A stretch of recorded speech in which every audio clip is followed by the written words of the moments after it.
Right, మనం super exclusive news చూస్తున్నాం.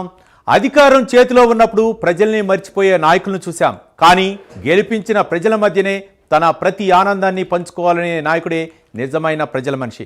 Deputy CM Pawan Kalyan ఈ సంక్రాంతికి తన సొంత నియోజకవర్గం పిఠాపురంలో పండుగ జరుపుకోవాలని నిర్ణయించుకొని ఆ మాటకు కట్టుబడి ఉన్నారని నిరూపించుకున్నారు. ప్రభుత్వ అధికారిక ఉత్తర్వుల కోసం ఎదురు చూడకుండా తన ప్రజల సంతోషమే ముఖ్యమని భావించి ముందస్తు సంక్రాంతి వేడుకలకు శ్రీకారం చుట్టారు. ఇది ఆయనలోని నాయకుణ్ణి కాదు, ఆయనలోని ప్రజల మనిషిని చూపిస్తోంది. పాలనంటే ఫైళ్లపై సంతకాలు చేయటం కాదు, ప్రజల గుండెల్లో సంతకం చేయటం అని పవన్ విశ్వసిస్తారు. ఆ విశ్వాసానికి అర్థం పట్టేలా పిఠాపురంలో ఆయన జరుపుకోబోతున్న ఈ సంబరాలు రాష్ట్ర రాజకీయాల్లో ఒక కొత్త సానుకూల అధ్యాయానికి నాంది పలుకుతున్నాయి. ఇదే అంశానికి సంబంధించి మరింత సమాచారం మా కరెస్పాండెంట్ రాజ్ కుమార్ అందిస్తారు. రాజ్ కుమార్.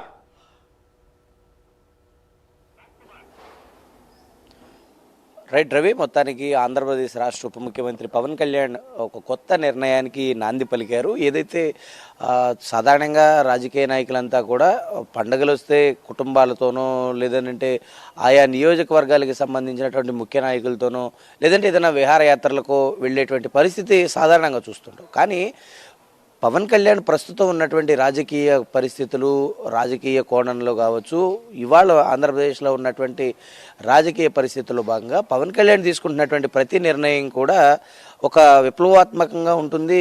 అది ప్రతి రాజకీయ నాయకుడికి కూడా ఇది ఒక ఆదర్శవంతమైనటువంటి ఒక నిర్ణయంగా మారుతున్నటువంటి పరిస్థితి కనపడుతుంది. ఈ ముఖ్యంగా కనుక చూస్తే ఏదైతే ఇటు సంక్రాంతి అనేది కొత్త సంవత్సరంలో వచ్చేటువంటి తొలి పండుగ కాబట్టి సంక్రాంతి అనగానే ఎక్కడి నుంచో ఉన్నటువంటి వారందరూ కూడా, అంటే దేశ విదేశాల్లో దూర ప్రాంతాల నుంచి ఉన్నటువంటి వారందరూ కూడా తమ సొంత ప్రాంతాలకు వచ్చి జరుపుకునేటువంటి పండుగ. అది 3 రోజుల పాటు జరుపుకుంటారు. భోగి సంక్రాంతిగా 3 రోజుల పాటు చాలా ఆనందంగా ఆహ్లాదంగా కుటుంబాలతో సమయాన్ని గడుపుతూ ఉంటారు సొంత ప్రాంతాలకు వచ్చి. అలాంటి సొంత ప్రాంతాలకు వచ్చినటువంటి వారందరితో కూడా ఏదైతే పిఠాపురం నియోజకవర్గం నుంచి పవన్ కళ్యాణ్ ప్రాతినిధ్యం వహించారో పిఠాపురం నియోజకవర్గ ప్రజలతోనే సంక్రాంతి పండుగ జరుపుకోవాలని నిర్ణయించారు. 3 రోజుల పాటు సంక్రాంతి పండుగ కార్యక్రమాలు సంక్రాంతి సంబరాల పేరుతో ఈ కార్యక్రమం జరగబోతుంది. 9, 10, 11 3 రోజుల పాటు ఈ కార్యక్రమాలు జరగనున్నట్లు కూడా తెలుస్తుంది. ముఖ్యంగా ఏదైతే పిఠాపురం నియోజకవర్గంలో ఆ నియోజకవర్గ ప్రజలు చూపించినటువంటి ప్రేమాభిమానాలు, ఆప్యాయత వల్లే ఇవాళ పవన్ కళ్యాణ్ ఈ స్థాయిలో ఉన్నారని ఏ రోజు కూడా మనవట్లేదు.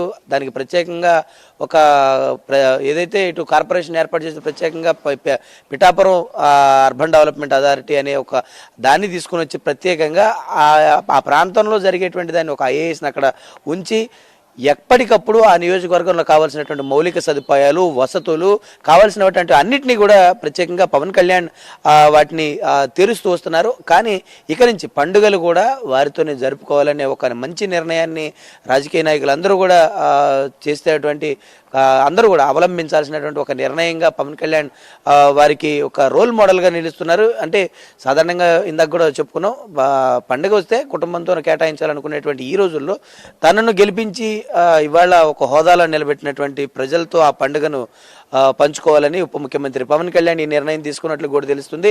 ఇది ఒక మార్క్గానే చూడాలి. ఎందుకంటే ఇవాళ ఉన్నటువంటి రాజకీయ కోణాల్లో రాజకీయంగా కొంత అభివృద్ధి చెందినటువంటి తర్వాత వారి స్థితిగతులు మెరుగుపరుచుకోవటం, ఉన్నటువంటి చుట్టుపక్కల తనకు సహకరించినటువంటి వారి స్థితిగతులు మెరుగుపరచడం, ఇవి కాకుండా ప్రజల అభివృద్ధి లక్ష్యంగా ప్రజలతో పాటు ప్రతి పండుగ జరుపుకోవాలి, ప్రజలకు సంబంధించి ప్రతి అభివృద్ధి కార్యక్రమంలో తాను పాల్గొనాలి, ప్రత్యేకంగా ఈ కార్యక్రమాలన్నీ కూడా చేయాలని ఉప ముఖ్యమంత్రి పవన్ కళ్యాణ్ ఒక నిర్ణయం తీసుకున్నారు. కాబట్టి ఖచ్చితంగా ఇది ఒక మంచి నిర్ణయంగా భావించాలి. ఆ నియోజకవర్గ ప్రజలు కూడా పవన్ కళ్యాణ్ ఎప్పుడు వస్తారని ఎప్పుడు కూడా ఎదురు చూస్తుంటారు. ఎందుకంటే వారంత అదృష్టవంతులు ఇంకొకరు లేరని వారు ఎప్పుడు కూడా చెప్తుంటారు. ఎందుకంటే అలాంటి నాయకుడు మా నియోజకవర్గం నుంచి గెలుపొందడం నిజంగా మేము చేసుకున్నటువంటి అదృష్టం. కాబట్టి ఖచ్చితంగా పవన్ కళ్యాణ్ ఏది నిర్ణయం తీసుకున్నా కూడా పిఠాపురం నియోజకవర్గంలో తమంతా కూడా స్వాగతిస్తామని పిఠాపురం నియోజకవర్గ ప్రజలు ఎప్పుడు కూడా చెప్తూ వస్తున్నారు. సంక్రాంతి సంబరాలు అయితే మాత్రం ఘనంగా నిర్వహించాలని ఇప్పటికే నిర్ణయించుకున్నారు. పవన్ కళ్యాణ్ ఈ సంబరాల్లో పాల్గొనబోతున్నారని చెప్పుకోవచ్చు. Right, thank you Raj Kumar.